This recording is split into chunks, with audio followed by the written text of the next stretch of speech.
The Kremlin this morning has blamed Kyiv over the stalling of efforts to bring the war in Ukraine to an end.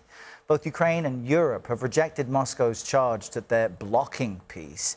And this comes as the, more than 4-year conflict still appears to have no clear end in sight.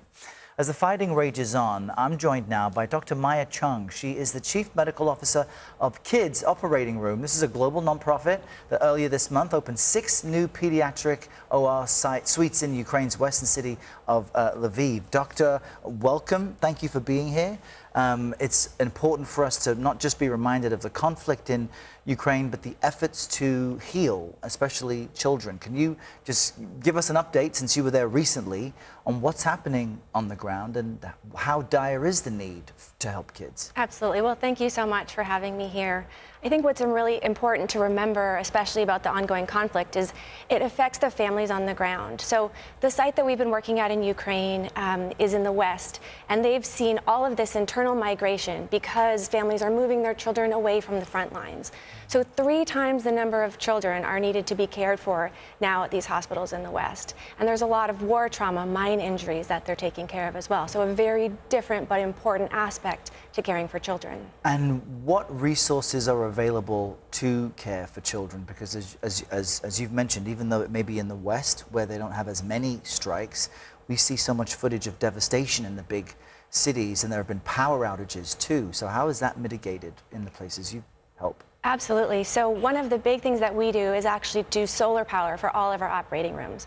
So these hospitals in the West, they have increased attacks on the grids, especially in the winter months. And imagine having your child being operated on when the power is going out.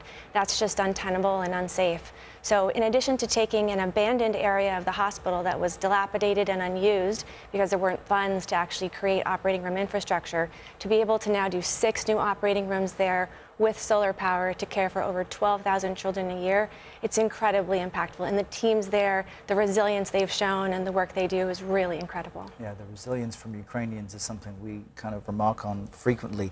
Help people understand, though, what is required to create an operating room, because it has to be sterile, quiet, not just powered, but clean and able to help people get better. So how do you do that? Yeah, absolutely. And that sterile and clean part is really important, because otherwise children can have infections. Yeah. So we start with a basic structure. We do a lot of renovations. This site in Ukraine required new electricity, new plumbing, and then over 3,500 pieces of equipment is required for an operating room, from lights to tables, anesthetic machines.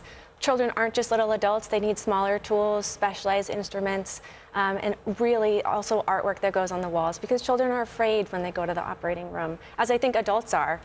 So to be able to alleviate some of that and provide a calm, caring, hopeful space for them and their families, it's really a huge team effort.